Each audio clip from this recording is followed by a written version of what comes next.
Histoire totale de la Seconde Guerre mondiale. Comme d'habitude, on commence nombre de pages à peu près un petit millier. Il est paru le livre en 2023, si je dis pas de conneries, euh, par Olivier Vievorka. Et vous le trouvez normalement au prix de 29 €. Et la partie sur les chars bulgares, on se la garde pour la tier list qui viendra un jour grâce à ChatGPT. Bon, déjà premier rappel, le travail de la semaine précédente et de celle-ci est un tout petit peu particulier, pas tellement sur le contenu. Je pense avec le recul que c'était plus ou moins le travail à faire. J'ai regardé vite fait le stream de la semaine dernière, j'en suis pas forcément mécontent. C'était plus ou moins le travail à faire face à ce type de livre. Là, pareil, je pense que c'est un petit peu le travail à faire face à un livre d'histoire. Je pense que je ferai un travail assez proche par la suite parce qu'il y aura forcément d'autres livres d'histoire qui seront pas des dimanches historiques vraiment et qui seront un peu des dimanches entre littéraire et historique. Je pense que les deux dernières fiches, contrairement à ce que j'ai dit la semaine dernière, n'ont pas forcément souffert d'une différence de méthodologie en tant que telle, mais plutôt du fait que c'était pas de la pure littérature et que c'est pas forcément le plus judicieux quand tu fais des trucs supposés littéraires de commencer par ces bouquins-là, qui du coup par leur nature donnent un résultat un petit peu particulier. Et je pense que finalement en fixant, parce que par la suite, ouais, j'ai fixé quand même une méthodologie un peu plus cadrée. Bon bah du coup tu prends aussi le risque que tu fasses rentrer de force des bouquins dans un cadre qui ne convient pas forcément. Et en fait je pense, le vrai problème je pense que c'est surtout que j'aurais pas pris ces deux bouquins là, je les aurais lus de mon côté, ou je les aurais mis, enfin bon les maudits je l'avais déjà lu mais peu importe, je les aurais remisés en attendant d'avoir le temps de les lire, j'aurais pas forcément fait une fiche dessus parce que je pense que ça ne mérite pas forcément. Bref, donc quel est le but de ce livre? Donc, vous voyez la couverture magnifique. Le but du livre, il est très rapidement circonscrit dans les propos liminaires par l'auteur, c'est-à-dire redonner une vision d'ensemble de la Seconde Guerre mondiale sur tous ses fronts et sous tous ses aspects. L'ambition est donc de tout restituer en 1000 pages. 1000 pages ou un peu moins, ça fait 900 et quelques. Moi, à titre personnel, parce que j'en suis le lecteur, je n'ai aucun mal à confesser que c'est un des aspects de l'histoire qui me semble le moins appréhendable, j'allais dire le plus difficile à appréhender dans sa globalité. Il peut l'être sur des points précis, il peut être aussi restitué, on n'est pas débile, dans la grande trame de la chronologie des faits et des actions de l'humanité, bien entendu. Mais une telle monstruosité civile, militaire, technologique, idéologique, dont la profusion finalement se concentre sur 5-6 ans, mais dont les ramifications vont se chercher dans les décennies précédentes, et dont les branches vont produire des fruits jusqu'à aujourd'hui, bah moi ça me dépasse, ça a pour moi le caractère un peu insaisissable de ce que peut avoir la chimie, j'en sais rien, l'astronomie, vous voyez, l'astronomie réelle, la distance en millions de kilomètres, l'espace infini, le côté impossible à englober, impossible à expliquer malgré quelque part un peu la simplicité du truc. C'est l'idée du... C'est vrai que c'est l'analogie rapidement que j'avais notée aussi, déjà prise dans mes notes, mais c'est vrai que c'est un peu le temps chez Saint-Augustin en fait. C'est l'idée innée de Descartes. C'est un peu le truc qu'on comprend instinctivement plus ou moins parce qu'on n'est pas dénué de capacité de compréhension, mais on n'a pas la capacité d'analyse et d'exploitation d'un truc qui est aussi à la fois simple, la guerre, et aussi multiple quand il s'agit de la Seconde Guerre mondiale. Chaque question va amener de nouvelles questions, chaque hypothèse amène de nouvelles possibilités. Énoncer, expliquer et resituer tout cet amas humain, spirituel et matériel me paraissait, en tout cas à moi, avant lecture, un défi complètement impossible, ou au moins aller créer un écart entre l'intention affichée et la réalisation par l'auteur. Et de ce point de vue, je pense que effectivement c'est une prophétie réalisée, et je pense qu'il y a quand même un petit écart entre ce qui est énoncé et ce qui est réellement fait, mais ce qui est naturel. Je pense que la promesse, sans être mensongère, n'était pas réalisable.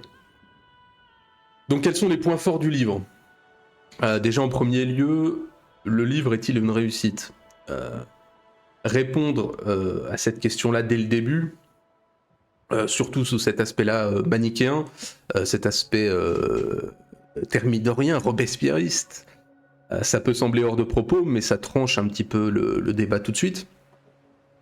Ça paraît être aussi un peu l'introduction en demi-teinte qui est attendue d'une liste de bons et de mauvais côtés, ou de points forts et de points faibles.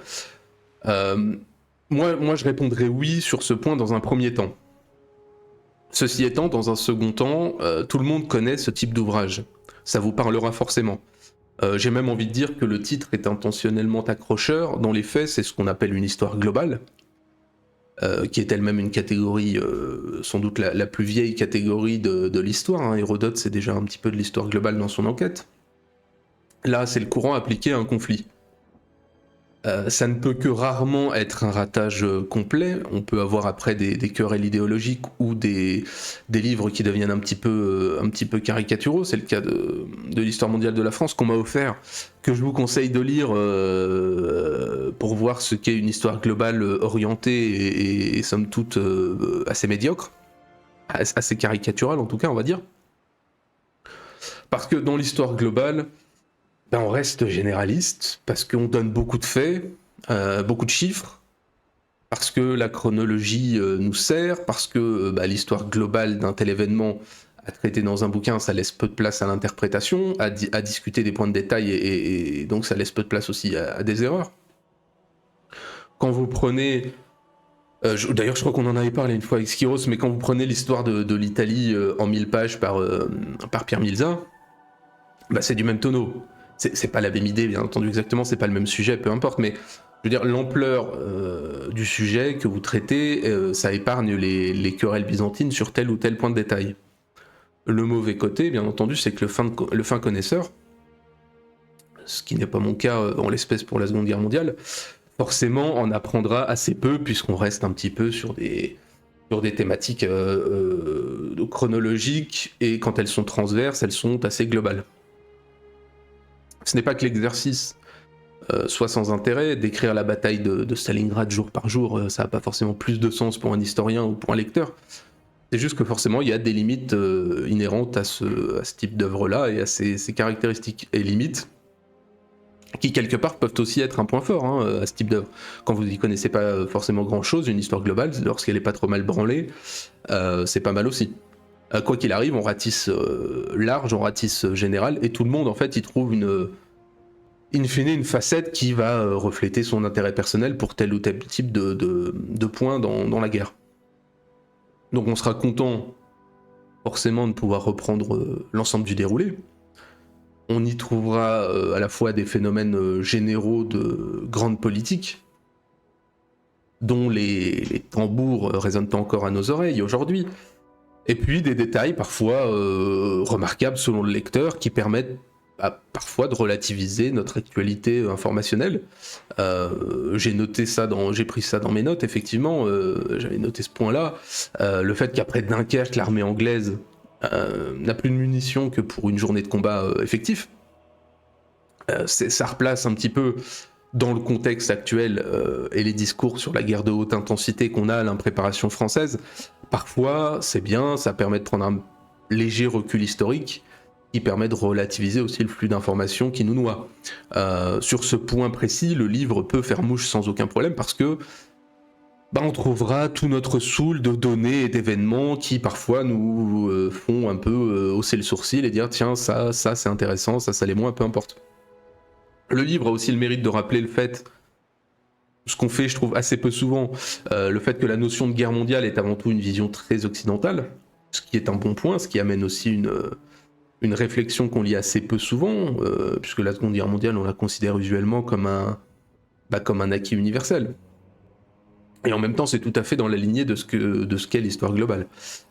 On sait que la Chine ou la Russie privilégient une appellation différente du conflit. Il n'y a pas de nouveauté là-dedans, mais c'est toujours intéressant à rappeler, et la notion même d'ailleurs de Seconde Guerre mondiale est discutable. On ne serait pas étonné de lire dans 300 ou 400 ans une guerre de 30 ans, par exemple, avec le recul sur la période 14-45. Après tout, ce qu'on appelle aujourd'hui la guerre de 100 ans n'est pas 100 ans de guerre, conflits et batailles ininterrompus. La guerre mondiale, c'est avant tout une guerre globale et idéologique, mais qui reste une interconnexion de conflits qui sont effectivement séparés. Alors, c'est pas une refonte de l'historiographie non plus, hein, voilà, c'est pas nouveau, mais dans un livre grand public, c'est toujours une ouverture assez bienvenue. De la même façon, il aborde, Vivorka, l'aspect économique et social des belligérants, ce qu'on fait assez rarement, en pointant la continuité des particularismes de chaque pays malgré la guerre. En Allemagne, par exemple, on se met en arrêt maladie quand le pouvoir veut s'immiscer dans la vie des entreprises. On obtient le paiement des heures supplémentaires, même en 45. Jamais le pouvoir va envisager l'épreuve de force avec le monde du travail. Avec le Japon, par exemple, c'est tout à fait différent. Question de mentalité, hein, bien entendu. Là aussi, il n'y a rien d'exceptionnel et de nouveau, mais l'aspect monde du travail est un point qui est assez peu abordé je trouve, dans l'histoire des conflits, parce que la guerre, c'est avant tout l'histoire bataille, hein, il n'y a pas de nouveauté là-dessus non plus. Mais c'est toujours une ouverture, ça reste une ouverture bienvenue. Parce qu'en général, dans le livre, de toute façon, on alterne le chronologique avec des éléments plus transverses, ce qui permet aussi de relancer l'intérêt, parce qu'effectivement, il n'y a pas une accumulation de chronologie ou une dissémination de petits sujets à droite à gauche. Voilà, on a une alternance entre les deux, ce qui permet un petit peu d'effectivement de picorer par-ci par-là. Après, quand on le lit à la suite, parfois il y a un peu une perte de fil de la grande histoire du coup, parce qu'on se retrouve avec des éléments toujours intercalés dans la chronologie générale. Et enfin, pour finir sur les points forts, comme tout livre d'histoire en général, il nourrit aussi une réflexion qui est toujours dialectique. On a coutume de dire, par exemple, alors qui reste encore une fois dans l'accumulation de faits et de chiffres, hein, la dialectique, c'est le lecteur qui l'a construit, mais on a coutume de dire, par exemple, et à juste titre, que la palme de l'efficacité sera pour la résistance yougoslave. J'ai mis une image de Tchetnik en 1941, mais au-delà effectivement des disparités humaines et géographiques qui ont pu favoriser des éléments de combat contre l'occupant, elle a aussi eu la part du lion en termes de matériel et d'armes. On dit plus rarement, ce qui n'est pas un secret, hein, mais je veux dire, c'est ça qui est intéressant dans la dialectique, c'est de se dire, tiens, ça je ne savais pas, voilà pourquoi, effectivement, on a un nouvel élément qui s'ajoute dans notre connaissance et qui permet un peu de relativiser, pondérer certaines informations. Pour le coup, on connaît de l'autre côté. C'est un peu ça qui est intéressant toujours dans ces bouquins-là, c'est cette dialectique entre ajouter à ce qu'on connaissait, à ce qu'on connaît, ce qu'on ne connaissait pas. Donc en l'occurrence, ils ont eu 40% des 42 000 tonnes narguées par les Anglais, mais ça, à la limite, c'est anecdotique. Et quand je dis qu'on a cette réflexion en forme de thèse-antithèse, ou au moins thèse et objectivation de la thèse, là, je prends un exemple précis, mais c'est général, voilà. L'idée, c'est toujours de resituer la cause et la conséquence dans les données. Et la place que prend l'idée reçue qu'on a, voilà, ils ont été les plus efficaces, si on n'a pas la restitution de toutes les données de l'autre côté. Donc de ce point de vue-là, comme tout livre d'histoire, hein, j'ai envie de dire, il y a toujours cet intérêt-là de compléter notre savoir sur des points précis. Alors le livre a aussi des points faibles. C'est toujours délicat, on est toujours un peu mal à l'aise de critiquer négativement un travail de sachant et d'expert quand on est un simple profane, voire même quelqu'un qui méconnaît largement le sujet, comme c'est mon cas. Alors, c'est pas vraiment un point faible en tant que tel, disons que ça fait partie un petit peu de ce que le livre transporte avec lui, mais on ne peut pas oublier à la lecture que, comme tout le monde, l'auteur a des thèses, et qu'il n'est pas là que pour restituer avec neutralité axiologique des données. J'ai mis notre ami Gamelin, cet immense général et maréchal, lorsqu'il nous dit que De Gaulle ne se trompait pas dans les causes de la défaite en mettant en exergue une citation de ce dernier et une de Pétain, comme antagoniste, bah on peut discuter parce que, et non pas sur les personnes, à la limite ça c'est pas le sujet, mais sur le fond, on peut blâmer les chefs comme De Gaulle le fait, juste, mais on peut aussi rappeler que la plupart, et Gamelin le premier, c'est pour ça que je l'ai mis en image, mais ce sont eux clairement les produits de la méritocratie républicaine. Gamelin est un produit de la méritocratie républicaine, au sens du mérite au meilleur, hein, des résultats d'examen et compagnie. Et donc on peut rejoindre aussi Pétain dans la critique du régime précédent, qui a produit ces mecs-là. dans une boucle en fait où l'un et l'autre finalement détiennent une vision incomplète, un petit peu partiale, et où donner raison à De Gaulle ex eventu, c'est pas forcément digne d'un vrai travail intellectuel. C'est au mieux du conformisme pour dire bon bah voilà, il avait raison parce qu'il est gentil. Bon, tous ces points où j'ai un peu tiqué parfois, c'est aussi peut-être parce qu'on a un espace restreint pour l'auteur pour invoquer tous les détails. Mais il y a cet aspect effectivement conformiste. Faut pas s'attendre à quelque chose de profondément bouleversant et subversif. De la même façon, et ça, même pour moi qui ne suis pas un expert, on a noté dans la lecture des notions qui sont factuellement discutables ou qui sont même erronées. Ce sont des détails encore une fois, mais l'utilisation du terme mashrek pour la Libye ça fait partie du Maghreb, hein, le mashrek c'est plutôt l'Égypte, et le Levant, Liban, Irak, ce genre de choses. Ou le fait que, selon l'auteur, la Dobroudja du Sud a été rendue par la Roumanie à la Hongrie en 1940, alors que la Dobroudja du Sud, ça a été rendu à la Bulgarie, même un gogol comme moi qui n'y connaît rien le sait. Ou encore que la Seconde Guerre mondiale, là c'est un peu plus... Ça m'a fait un peu plus tiquer parce que j'ai un peu plus de doutes sur le fait que la Seconde Guerre mondiale a ce particularisme inédit d'être un conflit qui tue plus de civils que de militaires. Alors, j'ai mis une gravure de Jacques Callot sur la guerre de 30 ans, c'est ma publicité pour la Lorraine. Hein. Jacques Callot est un graveur lorrain immensément talentueux et connu. Mais si j'ai mis ça, c'est parce que, encore une fois, je peux me tromper, hein, mais je pense que la guerre de 30 ans ou n'importe quel conflit chinois de merde dont ils ont été victimes par paquet de 10 aurait des choses à redire sur cette dialectique nombre de combattants tués, nombre de civils tués. Il y a sans aucun doute une radicalité bourreau-victime qui est assez inédite et plus profonde, c'est déjà pas mal. Mais je trouve que l'analyse en général de l'auteur a tendance à oublier d'ajouter l'adjectif moderne après conflit dans le cadre de la Seconde Guerre mondiale. C'est-à-dire qu'avant, je pense qu'on a vu des choses qui quand même sont assez marquantes. Sans doute moins d'images et sans doute moins de gens pour en parler, mais je pense que ce rapport civil-militaire devait pas être à l'avantage forcément des premiers. Alors tout ça peut être considéré comme du détail, c'est assez vrai. Souligner ça n'a pas vocation à mettre l'auteur en difficulté. Déjà, il n'entendra jamais parler de nous et il s'en branle.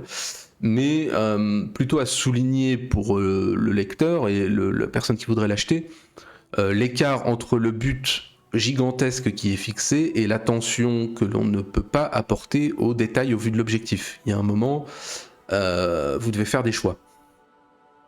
Aussi, comme j'ai dit, on se perd parfois un petit peu au fil du livre parce que, encore une fois, le but est très ambitieux. On a beaucoup d'éléments qui n'ont pas pu être introduits, faute de place, donc qui sortent un petit peu de nulle part. Même si la construction, comme j'ai dit, assez... Voilà, je pense qu'on pourrait faire pire sur un tel sujet. Le fait d'alterner la chronologie et la réflexion, ça permet de moins se lasser. Et même si on se perd un peu, je pense vraiment que vu l'ampleur du sujet à traiter, ça aurait pu être pire. Et de la même façon... Voilà, je trouve ça rejoint un peu l'idée de Gamelin, mais je trouve qu'il y a certaines diatribes, je l'ai noté, qui me paraissaient un peu manquer leur cible, encore une fois par espèce d'esprit de convenance et d'entre-deux choisi pour pouvoir tout traiter en moins de pages possible. Ça s'inscrit un peu toujours dans la même tradition idéologique et d'écriture pour pouvoir aller plus vite. Pearl Harbor, c'est un peu le même exemple que Gamelin. Quelque part souligner que Roosevelt voulait que les Japonais frappent en premier et souligner les négligences et aveuglements des autorités américaines pour ensuite nous dire qu'il faut pas être complotiste. Ça manque un peu sa cible parce que l'argumentaire qui est employé exclut effectivement l'intentionnalité pure d'avoir voulu que les Japonais frappent vraiment à cet endroit-là, à cette heure-là, mais ça n'écarte pas l'intentionnalité générale. Donc je veux dire, l'idée, il n'y a pas de complotisme sur le sujet. L'idée, je pense, je suis pas expert encore une fois, mais des gens qui s'intéressent à Pearl Harbor, c'est de dire que on a voulu que les Japonais effectivement prennent l'initiative d'une attaque traître entre guillemets pour avoir un prétexte à la guerre. De la même façon, et là j'ai mis effectivement le cas de Jean Bichelon, le livre n'est pas non plus un livre d'analyse politique. On peut donc avoir des choses à redire sur l'analyse à base de naphtaline du régime de Vichy, réactionnaire et agricole. Je pense que ça omet une large partie de sa réalité technocratique. Après, la fin n'est pas inintéressante de l'œuvre, hein, sur la psychologie du combattant, c'est assez convenu. Ça a le mérite de poser les questions intemporelles qu'on connaît, comment transformer les citoyens d'une démocratie en tueurs, c'est pas le premier à se poser la question. Sur quels critères on a de la haine pour un ennemi et de l'empathie pour un autre, quel impact psychologique a eu la guerre sur le combattant selon son appartenance nationale. Ce sont les questions, je pense, qui sont les plus habituelles sur le conflit au niveau de l'individu. Bref, voilà, les défauts, pour finir, c'est à mon avis de nature. Il y a une nature des problématiques qui est inhérente à l'ampleur du sujet et à la forme du livre. C'était de la Seconde Guerre mondiale en 900 pages, c'est quand même une gageure quasi impossible à relever. Et l'autre, on va dire, nature des défauts, c'est le consensus pour toucher le grand public. Voilà, il faut s'attendre à un livre qui ne peut pas tout traiter et qui doit le traiter sous un angle que tout le monde comprenne et que tout le monde accepte. Voilà. Donc, de fait, ce que certains considéreront comme une normalité, hein, c'est pas forcément, j'ai mis ça en point négatif parce que on attend toujours plus d'un historien que les convenances habituelles. Maintenant, une histoire totale de la Seconde Guerre mondiale, je pense qu'on peut pas faire. On peut pas faire autrement. L'idée est ambitieuse. Est-ce que le défi est relevé? Bon, oui et non, quoi, comme on a dit. Quel intérêt à la lecture? Voilà, là est la question. Moi, à titre personnel, je l'ai dit, le conflit échappe complètement à mon entendement, dans son immensité, mais aussi dans l'individu, parce que la portée du choix de chacun dans un tel événement, elle est à la fois immense et nulle. Vous avez l'enchevêtrement des destins, de la politique, de la psychologie, des chiffres. Tout ça, voilà, chacun sera sensible à une facette. C'est très dur de les avoir toutes en vue en même temps. C'est le paroxysme, je pense, de ce qu'on peut faire en tant que nation, en tant qu'humain, en tant qu'idéologie, tout ce que vous voulez. Le pire et le meilleur, hein. Il y a aussi le meilleur. Vous avez l'honneur, vous avez l'horreur, vous avez... voilà, vous pouvez comprendre, vous pouvez étudier, vous pouvez apprendre toute votre vie et déchiffrer sans réussir à tout englober, mais ça n'est que mon avis. Peut-être que des gens ont été capables d'englober toute la Seconde Guerre mondiale sous toutes ses formes. J'en doute un peu, mais bon. Je sais même pas si on est capable de saisir l'aspect individuel. Aujourd'hui, en tout cas. Je veux dire, il y a à mon sens, et là encore c'est un peu une idée convenue, mais je pense qu'il y a autant d'écart entre un civil de 2025 et son homologue militaire en opération extérieure, qu'entre le dit militaire d'aujourd'hui en opération extérieure et n'importe quel bidasse du front de l'Est qui était pouce-crayon 3 mois avant dans un bureau, quoi. Donc il y a, à mon avis, il y a une ampleur du décalage qui fait qu'il y a des choses qu'on peut comprendre, d'autres qu'on peut essayer d'imaginer, et à mon avis, il y a une immense part qui nous sera cachée, peut-être pas pour toujours, et peut-être pas à tout le monde, mais un lecteur lambda comme moi qui n'y connaît pas grand-chose, il y aura forcément une immense part qui sera cachée à tout jamais. Après, c'est sans doute un des conflits, voire même le conflit qui donne lieu à au plus grand nombre d'études historiques qui sont cloisonnées à certains aspects. Certaines batailles, le matériel, ce que vous voulez. Donc il y a quand même un intérêt à en lire une sorte de synthèse. D'autant plus, et ça c'est factuel, il vaut mieux quand même se renseigner parce que le conflit a des conséquences profondes sur nos sociétés. À la différence d'autres conflits, ne se joue pas ici que le sort de peuple ou de nation, mais c'est aussi une philosophie de l'histoire et de l'homme, hein, qui est en collision. Et ces conséquences, à mon avis, sont aussi, voire plus, elles sont aussi intéressantes dans leur délitement contemporain sur certains aspects que dans leur continuité. Mais pour mesurer justement ces conséquences et ces délitements, il faut connaître un petit peu des racines. Alors là, j'ai mis en image une carte un petit peu convenue. Ce sont les cartes scolaires qu'on a tous eues dans nos Fernand Nathan de 3e. C'est pas vraiment la problématique. Il est évident, par exemple, que le conflit a comme conséquence, et là pour le coup à la différence de 1914, ou de 1918, 1919 pour la paix, mais que les frontières vont bouger assez peu. Alors que les gens, alors on me dira toujours la Pologne grignote, oui certes, mais je veux dire par rapport à ce qui se passe dans la destruction des empires centraux en 1918, ça n'est rien du tout. Mais par contre, les gens, eux, se déplacent par millions, pour fabriquer des pays ethniquement homogènes dans leurs limites et dans la mesure du possible. La fin de cette homogénéité relative des sociétés européennes, c'est sans doute la deuxième grande rupture après la fin de la bipolarité du monde qui était issue de 1945. Et on a vu, que ce soit en Yougoslavie, que ce soit en Ukraine aujourd'hui, on a vu depuis 30 ans ce que causait aux marges de ce qui est maintenant l'Union européenne la bipolarité mourante. Parce que oui, l'Europe c'est la paix, mais enfin c'est surtout la paix à l'ombre de l'OTAN et du pacte de Varsovie avant tout. On voit aujourd'hui, en plus de ce premier craquement des marges, les prémices du deuxième craquement, celui de l'homogénéité. Encore une fois, hein, je peux me tromper, mais cette rupture-là, elle est plus récente qu'on le fait croire, et les effets sont sans doute, on en est tous conscients, plus exponentiels qu'on ne le dit. Dans des pathologies qui seront peut-être plus sociales que guerrières. Hein. Ça n'est pas forcément la grande guerre civile qui nous attend, mais très clairement, c'est un second basculement dans l'ordre post-45. Le but de la paix en 1945, c'est quand même de créer des États homogènes. Même si en 1918, on mettra en exergue le principe des nations, on aura des pays qui seront encore ethniquement très divisés, ce sera beaucoup moins le cas en 1945. Et ethniquement au sein même de l'Europe. Donc c'est pour dire à quel point aujourd'hui on a une différence encore plus importante. De la même façon, on retrouve des permanences contemporaines individuelles, on a des questions qui se posent, voilà, les conflits sont à nos portes, donc se pose la question pour les démocraties de comment transformer un citoyen pacifique en soldat, se pose aussi la question encore aujourd'hui de l'obéissance à l'autorité. C'est une question éternelle, la question se pose notamment par rapport aux responsabilités individuelles dans le nazisme. On l'a vu aujourd'hui, ça a été un petit peu répandu dans la presse. Voilà, comment, quand il faut péter la gueule des manifestants, c'est factuel, on a des forces de l'ordre qui mettent en jeu leur intégrité physique, qui d'ailleurs peuvent faire preuve d'un certain courage hein, sur le terrain, c'est pas le sujet, mais qui pour rien au monde ne remettraient en question les ordres. Voilà, preuve que c'est une question qui est toujours, sans comment dirais-je, prendre position même sur la question, c'est une question qui est toujours d'actualité. La postérité, elle est aussi juridique.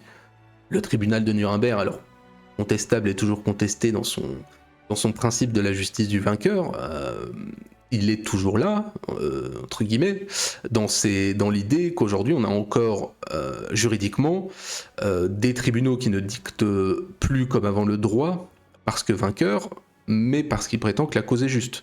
C'est un legs avec lequel on doit vivre aujourd'hui. Encore une fois, positif ou négatif, c'est pas tellement le sujet, mais ça a été un renversement et un bouleversement important de l'ordre juridique. Vous ne jugez plus les gens parce que vous avez gagné, vous jugez parce que votre cause était la bonne. Pour autant, l'ordre mondial issu de la charte de l'Atlantique est toujours présent. C'est aussi ça qui est fascinant, parce qu'on dirait que ne subsistent plus que ces espèces de coquilles de la Seconde Guerre mondiale, des apparences et des idéaux qui ont un petit peu perdu leur réalité, et que tout le monde, le monde occidental, disons, refuse de voir les transformations du réel, sociétal et géopolitique depuis 80 ans. Voilà, on a gagné, et c'est la fin de l'histoire, c'est Fukuyama, quoi, c'est la fin de l'histoire. Et à la limite, peu importe la cause là aussi, on peut quand même constater, et c'est vrai, dans les legs qui nous sont arrivés jusqu'aujourd'hui, on peut considérer que ça a assez marqué l'Occident de l'Ouest pour lui faire passer le goût de la guerre civile européenne sur son sol, pour le moment en tout cas. Et je ne la vois pas revenir entre nations, à titre personnel, en tout cas en Europe de l'Ouest. Peut-être que je me trompe, mais je ne pense pas que ce soit une éventualité proche. On verra. Et ensuite, bien entendu, l'intérêt prosaïque d'un tel livre, c'est aussi de réasséner des évidences utiles, de donner des chiffres, de rappeler plein de choses qu'on connaît, parfois qu'on a oublié. Je sais pas, il parle effectivement de la guerre sous-marine, qui est cet échec total, cette folie humaine qu'on connaît côté allemand, alors que la guerre sous-marine américaine est beaucoup plus méconnue, alors qu'elle a été beaucoup plus efficace, quasiment sans perte. De nous rappeler les tenants et aboutissants du Lend-Lease américain, avec son effet finalement plutôt civil, que militaire, sur l'industrie civile en tout cas, que sur l'aspect militaire. Donc voilà, il y a plein de choses, ça permet de resituer plein de choses qu'on a remisées dans un coin de notre cerveau. C'est le coup de polish habituel tous les 2-3 ans quand on lit un livre sur ce sujet-là. C'est toujours très utile de se refaire toute la chronologie et de la remettre un petit peu en perspective avec nos flux d'informations. et de données actuelles, et de parfois prendre du recul et de voir un petit peu la leçon d'humilité politique et de vision long-termiste qu'il a fallu dans ce conflit et dans ses conséquences. C'est toujours sympathique. Après, in fine, si j'avais à juger ça, achetez-le si vous avez envie de vous mettre un petit coup effectivement de balai sur la Seconde Guerre mondiale et pour avoir en 900 pages une vision que vous auriez parfois sur plusieurs livres. Par contre, si vous connaissez très bien le conflit et si vous êtes aguiché par le seul titre d'histoire totale de la Seconde Guerre mondiale, vous pouvez vous en dispenser. Le livre est pas excessivement cher, hein, 30 € pour 900 pages, on a vu plus scandaleux. Mais honnêtement, si c'est un conflit que vous connaissez et que vous maîtrisez, je vois pas trop l'intérêt d'acheter ce livre-là. Et moi, à titre personnel, je pense que je ne l'aurais pas présenté si ça n'avait pas été le livre que j'avais eu entre les mains à ce moment-là, en me disant, bon bah voilà, faut le faire. Comme d'habitude, on va terminer par notre citation et notre note. Ah, j'ai mis une citation. Je me demande si elle n'est pas dans le livre d'ailleurs. Je pense que si. Absolument pas. Non, aucune lecture d'autres tentatives d'histoire globale de la Seconde Guerre mondiale. Comme j'ai dit, c'est pas un conflit pour lequel j'ai un intérêt profond, parce que je trouve que c'est impossible j'arrive pas à rentrer dedans, en fait. J'ai beaucoup de mal à comprendre tout ce qui s'y passe. Alors, je vais pas te parler des atlas de la Seconde Guerre mondiale ou ce genre de conneries. Pareil, j'ai le Stalingrad de Belfort. Je dois avoir, j'ai quand même quelques bouquins sur le sujet. C'est pas un trou complet dans ma bibliographie, mais j'ai pas connaissance d'une autre histoire aussi globale. Mais je pense que ça existe par pelleté. Hein. C'est fort probable. Dans les 80 ans d'histoire qui se sont déroulés depuis, je pense qu'il doit y en avoir quand même quelques-uns qui se sont essayés à l'exercice. Mais c'est pas ma passion, la Seconde Guerre mondiale. Vraiment, je pense que ça m'étonnerait qu'on enfin, sous la forme littéraire, il y a des livres, romans qui vont s'y dérouler. Ça, c'est une certitude, je le sais déjà. Mais sous l'aspect vraiment historique, j'en suis pas certain. Ou alors peut-être une bataille, un truc en particulier, pourquoi pas. Après, le mieux pour débuter, figure-toi que j'en suis pas sûr.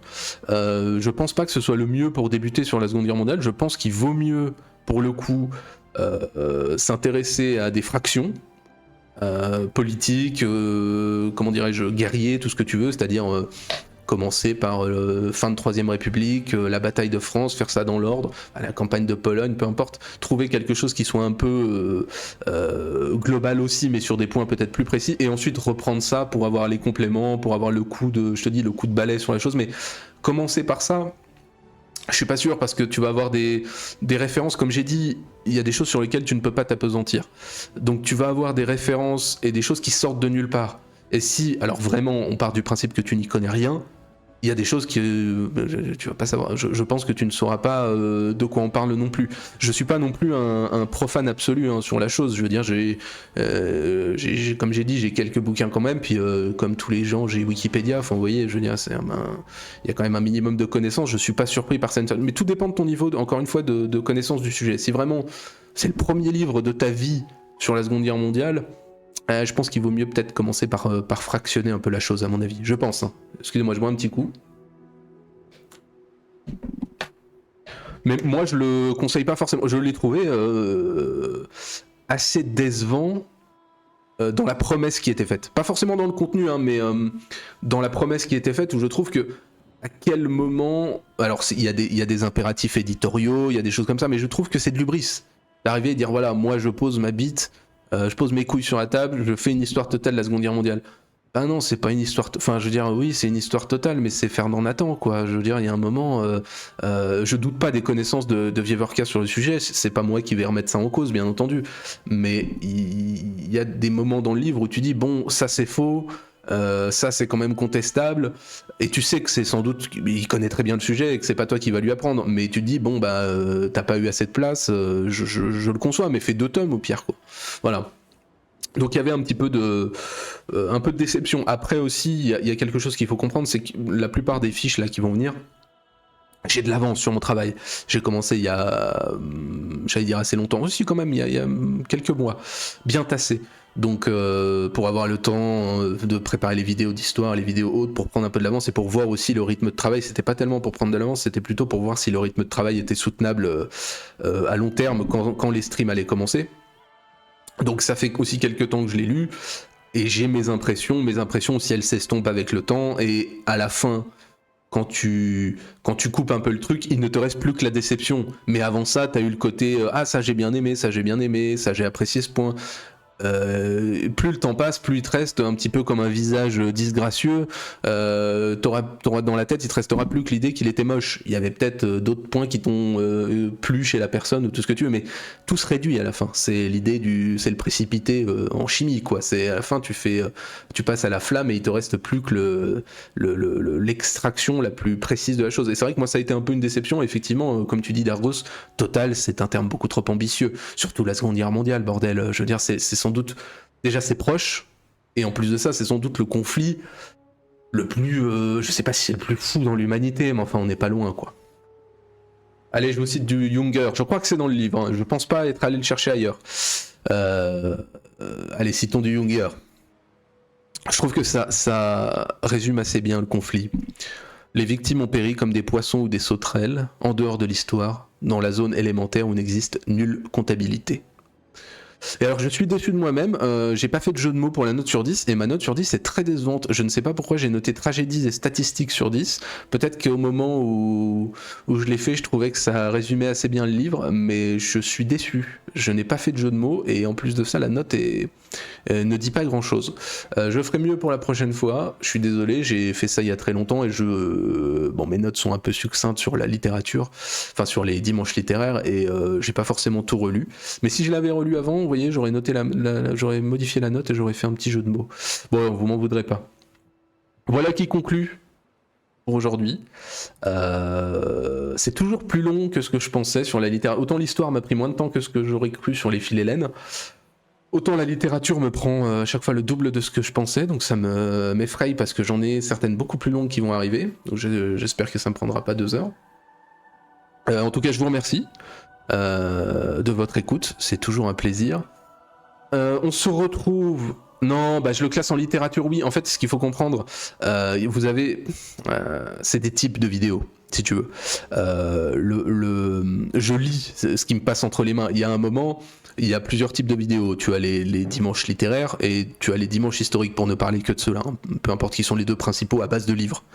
Le reste sera beaucoup plus léger, beaucoup plus internet, que ce soit Wikipédia ou des thèses en ligne ou ce que vous voulez, mais peu importe. Ce sont les deux qui se basent sur des livres. Quand j'ai un livre d'histoire que je veux vraiment analyser et dont je veux tirer vraiment une narration type Alain Decaux, c'est un dimanche historique, tous les 3 mois, comme j'ai dit. Il y en aura c'est vraiment un travail plus long, plus élaboré, où je raconte une histoire. Et ensuite, vous avez les dimanches littéraires, ou alors, quelque part... Oui, dans ce sens-là, ouais, effectivement. Voilà, pour que je m'étale pas plus, effectivement, certains livres historiques que je lis vont ressembler un peu à des dimanches historiques, parce que je vais développer, par exemple, j'en sais rien, j'ai un livre là sur Ravenne, dont je vais faire un dimanche littéraire dans quelques semaines, enfin voilà, là je le finis. Il y aura une partie un peu historique. Il y aura une partie où je développe ce qui se passe dans l'histoire de la ville et compagnie, mais ça reste un dimanche littéraire parce qu'il y a quand même une critique du livre, de dire voilà pourquoi le lire, comment je l'ai trouvé. Ouais, de Judith Herin, ouais, tout à fait. Enfin, Judith Herin. Exactement, tout à fait. Et donc voilà, c'est vraiment des types de vidéos plutôt que voir le contenu plutôt que le contenant. Le contenant peut être effectivement un livre d'histoire. Ouais, effectivement, sympa en guide, ouais, tu vois, moi non, je suis allé à Ravenne bien avant de le lire, et ça, les deux peuvent se compléter effectivement assez bien, et je trouve, là pour le coup, je pense que je l'ai mis dans la critique que j'en fais, je pense qu'effectivement il vaut mieux se renseigner sur Ravenne avant d'y aller, parce que c'est une ville vraiment très très particulière, ouais, il y a cette ambiance d'antiquité tardive que l'on trouve déjà assez peu dans le monde, et assez peu en Italie, qui est pourtant un endroit très riche en patrimoine historique. Allez, je vous embête pas plus, on se dit à mercredi, donc pour le second rendez-vous sur les empereurs byzantins, la tier list, il y en aura 4. Alors avec le recul, je reviendrai un peu dessus. Je pense qu'il y avait des choses à modifier, mais voilà, on est parti sur 4 morceaux parce qu'il y a beaucoup d'empereurs à traiter.